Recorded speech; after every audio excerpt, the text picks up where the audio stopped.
¿Hay motivos razonables para una cierta esperanza o es puro voluntarismo lo que se nos dice que puede haber una posible solución? Lo hacemos con dos economistas, con dos personas conocedoras del asunto. Está con nosotros Santiago Niño Becerra, que es economista, catedrático de Economía. Muchísimas gracias, muy amable por estar en el debate. Está también Luis Ayala, que es catedrático de Economía también. Encantado de tenerle con nosotros. Gracias. La primera cuestión que le quiero plantear. Estamos en una situación complicada, esto es evidente, pero ¿hay algún elemento que nos permita, sin caer en el voluntarismo, pensar que en un plazo medio, un plazo corto, podemos salir de la situación en la que estamos? Pienso que no. Es decir, no, los estudios que yo he realizado juntamente con otros profesores de allí, a lo que nos llevan es a que estamos en una situación de precrisis que empieza en el 2007 con el estallido de la subprime, se prolonga hasta mediados del 2010 y a partir del 2010 viene el derrumbe. Un derrumbe largo hasta, bueno, no demasiado largo, hasta el 2012 aproximadamente, y luego un estancamiento. O sea, que ¿falta todavía lo peor, según lo usted? Peor, sí. Realmente lo peor está por llegar. O sea, ahora ¿Que está... sería en el 2012? En 2010. Viene el derrumbe 2010. Hasta el 2012. Hasta de 2010 a 2012. Sí. ¿Y luego? Y luego una fase de estancamiento de unos 2-3 años, hasta el 2015, y a partir de ahí una salida muy suave hasta el 2018-2020. O sea, esto es una historia de 10 años. Y de hecho algo hay de eso. Perdóneme, pero ojalá se equivoque, ¿no? Bueno, a ver, esta crisis, esta situación, yo pienso que es igual que la Gran Depresión, y la Gran Depresión fueron 10 años. O sea, estas historias duran 10 años. ¿Igual en sentido estricto o...? Bueno, a ver, igual no, porque las condiciones no son las mismas. Lo que pasa es que hay un arranque que sí que es idéntico. O sea, aquello se produjo debido a un incremento de la productividad muy fuerte que tuvo lugar en los años 20, un crecimiento del crédito, una especulación inmobiliaria, una especulación bursátil. O sea, hay elementos que tienen en común. Diferencias. Ahora hay un modelo de protección social que antes no había, ahora hay un soporte que antes no había, pero en lo macroeconómico es bastante parecido. Luis Ayala, esta crisis económica corre el riesgo de llevarse, en el caso concreto de España, lo que hemos entendido históricamente como el estado de bienestar, ese sistema de protección que nos ayuda, digamos, a mejor vivir. ¿Esta crisis corre el riesgo de llevarse por delante ese estado de bienestar? Esta crisis impone límites y riesgos, pero de ahí a decir que pueda llevarse por delante todo el armazón que tanto nos costó construir, yo creo que es una hipótesis muy arriesgada, ¿no? Porque sí es verdad que hay determinados servicios que simplemente por efectos demográficos, como es el caso de las pensiones, la sanidad, nos están exigiendo día a día, con independencia de la crisis, mayor esfuerzo presupuestario, pero todavía los niveles de protección y cobertura son muy amplios, ¿no? Sí que van a tener mayores exigencias, está claro, por la insuficiencia de los recursos, pero es difícil pensar que algo que costó construir tanto se pueda desmontar tan gradualmente.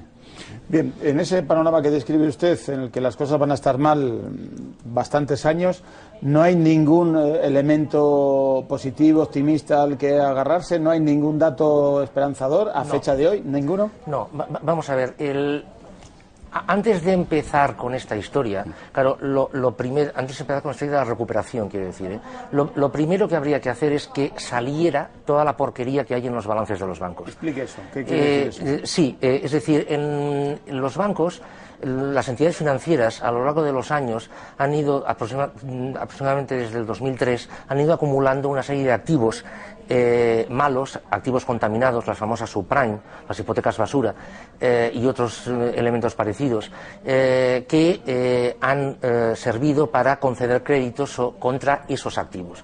Bien, esos activos, en realidad, los créditos existen, se han comprado los pisos, comprado entre comillas, claro, porque se deben, los coches, las posesiones, pero la contraprestación a eso es nada.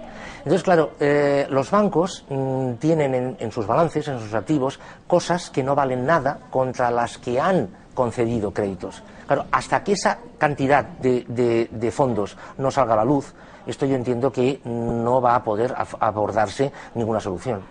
Sí, hombre, es evidente que sin un saneamiento financiero de gran envergadura va a ser muy difícil que la economía recupere ese pulso, ¿no?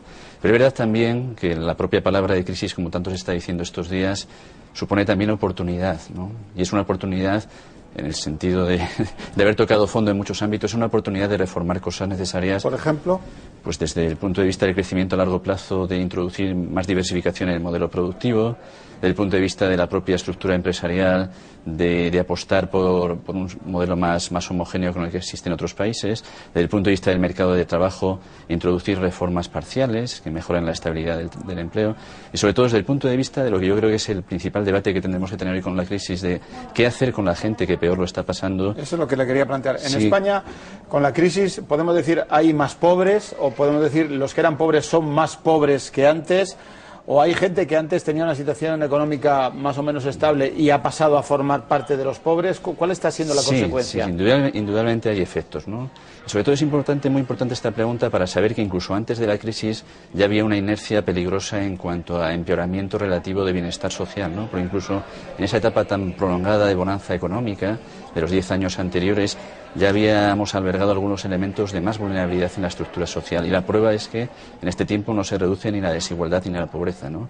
En la crisis no se reduce. No, en la expansión anterior incluso, en la expansión anterior. Es decir, antes de la crisis incluso antes. No habíamos mejorado, digamos. Los ricos eran más ricos, podemos decir, y los pobres más pobres. Bueno, digamos que habiendo habido un importante incremento de la riqueza media en los hogares españoles, no hubo un cambio sustancial en su reparto y en la desigualdad. ¿Qué sucede? Que si en un contexto de mareas altas no cambia drásticamente la desigualdad, en un contexto, si se me permite ese símil, de mareas bajas, es muy difícil, ¿no? Y lo que estamos encontrando efectivamente en esta crisis como elemento novedoso es que hay factores determinantes de la desigualdad que están creciendo como nunca lo habían hecho Por antes. ejemplo, pues el paro familiar. El paro, por ejemplo, de los cabezas de familia nunca había alcanzado valores tan altos como hasta ahora, o los hogares cuyos todos los activos están en paro. Estamos asistiendo a proporciones desconocidas y en un tiempo pues vertiginoso. A ver, una de las... Yo entiendo que en esta situación yo la llamo de precrisis. Porque la crisis no ha llegado. O sea, todavía no ha llegado la crisis. No, la crisis llega en el 2010. O sea, es decir, ahora estamos en una situación, entre el 2007 y el 2010, es una situación, digamos, de puesta de manifiesto de la problemática. Y se están ensayando cosas, los famosos 8.000 millones de España, el Plan E, las inyecciones de tal, los brotes verdes, es decir, son cosas que se ensayan, se prueban, se intenta, se piensa. ¿Pero sirven para algo? No. Bueno, perdón, sí, sirven para llegar a mañana. Para que el que iba a estar en paro no esté. No sé. No, porque en realidad el desempleo está creciendo. O sea, tal vez sin estas cosas... Pero cabría preguntar que a lo mejor de no existir esa inyección de dinero hubiese crecido más. Sí, ¿no? pero vamos a llegar igual, porque se van a acabar, el plan E se va a acabar y el plan Obama se va a acabar y todo se va a acabar, con lo cual vamos a llegar. Eso es muy curioso porque mis alumnos, que tienen entre 20 y 22 años, es muy curioso porque esta gente dice que si esto de estallar, que estalle ya. Es decir, que por qué estar aguantando, que estalle ya, ¿no? Entonces, un poco... ¿Pero ¿de quién depende que estalle ya o no estalle ya? De que se siga inyectando dinero o no se siga inyectando dinero. Es decir, si no se sigue... ¿Usted cree que el gobierno de España, los gobiernos en general, no tendrían que dejar de inyectar dinero para que esto reventara? No, a ver, yo lo que creo es que de entrada se tendría que informar a la población de que las cosas están muchísimo peor de lo que están. Eso de entrada. En segundo lugar, se nos está diciendo que, hablando de España concretamente, que el sistema financiero español es sólido y es como una roca. Y no es verdad. La prueba la tenemos es que ayer Moody's rebajó la calificación a 30 bancos y a 30 entidades financieras en España. No es cierto. Y en tercer lugar, se tendría que dejar de decir a la gente que el milagro es posible. O sea, no es posible. O sea, esto tiene que llegar. Según usted, no solo no es posible, sino que estamos en la precrisis y vamos a ir a peor, por tanto. Sí. ¿Por qué? Porque todo esto se pondrá de manifiesto. Y esta inyección de sinceridad que nos plantea Santiago, si en la medida que para mucha gente la economía es también una determinada forma de enfrentar las cosas, de estado de ánimo, puede ocurrir que haya gente que teniendo el mismo salario que antes de la crisis, decida a lo mejor no gastar un duro. Esto tendría consecuencias nefastas, ¿no? Sí, bueno, yo voy a empezar diciendo que discrepo parcialmente de lo que dice Santiago, a ver, Luis, de que la crisis no haya estallado en su plenitud, ¿no? Porque por lo menos algunos indicadores del mercado de trabajo es una expresión muy contundente. Por ejemplo, son brutales en cuanto a su aumento. Pues el número de hogares que están todos los activos en paro ya es más de 1 millón, más de 1 millón de hogares. Peor. No sabemos si va a ser peor, pero ya sabemos que es muy grande, ¿no? O los hogares que no tienen ingresos ni del trabajo ni del sistema de protección social, que son 472.000, ¿no? Eso, lógicamente, se está viviendo ya y es un drama y es sufrimiento humano, ¿no? Por eso yo creo que si hemos tocado fondo en algún aspecto, puede que sea un poquito más o menos, pero yo creo que esas cifras son las que tenemos que tomar a partir de ahora como escenario más negativo de la evolución de la crisis, ¿no? Y si antes hablábamos de optimismo o pesimismo, yo creo que hay que hablar de urgencia, ¿no? ¿Qué hacer con toda esta gente? ¿Cómo articular? ¿Qué cree usted que se debería hacer o qué cree usted que se está haciendo? En fin, ¿cuál es un poco el diagnóstico? Hombre, yo creo que hay que encajar la respuesta y yo creo que en eso se está trabajando y esperemos que culmine pronto el proceso de diálogo social. Hay que dar protección y hay que aprovechar esta ocasión, esta crisis, para dar respuesta a algunas de las insuficiencias de nuestro sistema de protección social